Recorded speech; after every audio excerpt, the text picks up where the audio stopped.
योगी cabinet ने मंगलवार को कई बड़े अहम फैसले लिए हैं जो आपको जानना बेहद जरूरी है। कैबिनेट बैठक में कुल 11 प्रस्ताव चर्चा के लिए रखे गए, जिसमें 10 को मंजूरी मिल गई है। एक एक करके हम उन्हीं पर बात करेंगे। जैसे अग्निपथ योजना में सेना से लौटे युवाओं को सरकारी नौकरी में बड़ा फायदा मिलने वाला है। रामायण पर रिसर्च के लिए अयोध्या में एक खास यूनिवर्सिटी की नींव रखी जाएगी। गाजियाबाद में एक नया प्राइवेट यूनिवर्सिटी खोलने को हरी झंडी भी मिल गई है।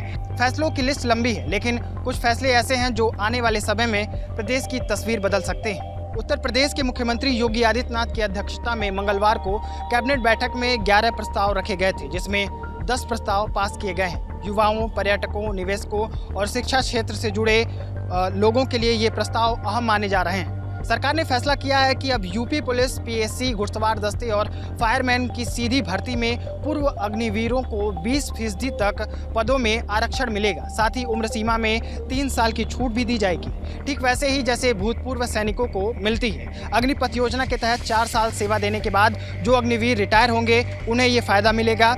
सरकार का मानना है कि ऐसे ट्रेंड और डिसिप्लिन युवाओं को समाज की मुख्यधारा से जोड़ना जरूरी है। इस फैसले से 2026 में पहले बैच के बाहर आने वाले अग्निवीरों को रोजगार के नए अवसर मिलेंगे। प्रदेश में घरेलू पर्यटकों को बढ़ावा देने के लिए भी सरकार ने प्रस्ताव को मंजूरी दी है।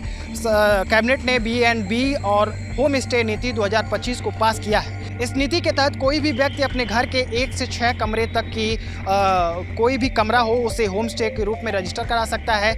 इसमें अधिकतम 12 बेड की अनुमति होगी। कोई भी पर्यटक लगातार 7 दिनों तक यहाँ रुक सकेगा। ग्रामीण क्षेत्रों में 500 से 700 रुपये और शहरी क्षेत्रों में 200 रुपये आवेदन शुल्क इसके लिए तय किया गया है। यह कदम धार्मिक और पर्यटन स्थलों पर यात्रियों की सुविधाएं बढ़ाने और स्थानीय लोगों के लिए आमदनी के लिए नए रास्ते खोलने के लिहाज से महत्वपूर्ण माना जा रहा है। साथ ही उत्तर प्रदेश में हल्दीराम स्नैक्स प्राइवेट लिमिटेड की नई यूनिट लगाने के लिए लेटर ऑफ कंफर्ट जारी कर दिया गया है। प्रस्तावों में ये भी एक प्रस्ताव मंजूर किया गया है। इससे प्रदेश में हल्दीराम स्नैक्स अपनी फैक्ट्री खोल सकेगा और इससे निवेश और रोजगार के नए अवसर भी पैदा होंगे। सार्वजनिक वितरण प्रणाली यानी PDS के तहत राज्य भर में अन्नपूर्णा भवनों का निर्माण होने वाला है। यह भवन अनाज भंडार और वितरण की व्यवस्था को अधिक व्यवस्थित और पारदर्शी बनाएंगे।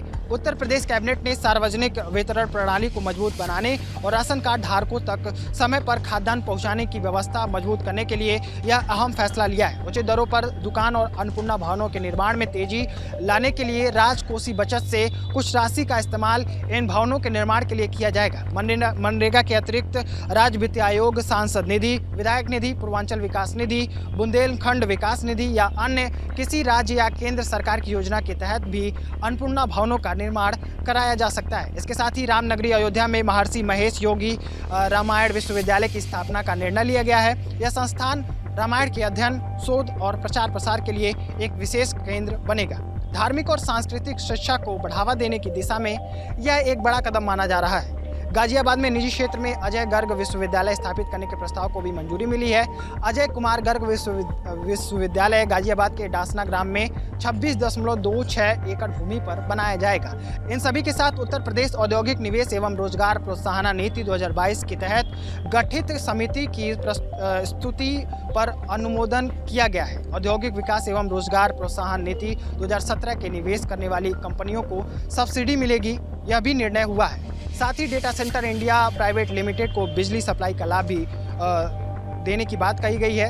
साफ है कि सरकार अब रोजगार, निवेश और सांस्कृतिक विकास को लेकर ज़्यादा एक्टिव मोड में है। अब देखना यह होगा कि ये फैसले जमीन पर कितनी जल्दी और कितनी ईमानदारी से उतरते हैं। स्ट्रेंथन करने के उद्देश्य से अग्निवीर योजना पहले 17.5 से लेकर 21.5 साल की उसमें उम्र रखी गई थी 4 साल के लिए, और उसके बाद उनको इंसेंटिव देकर विदा किया जाता था।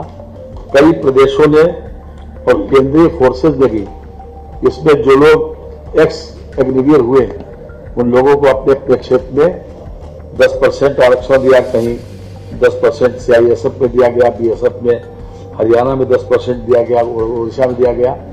उत्तर प्रदेश ने कि आज मंत्रिपरिषद ने 20% हॉरिजेंटल आरक्षण देने का आज फैसला किया है।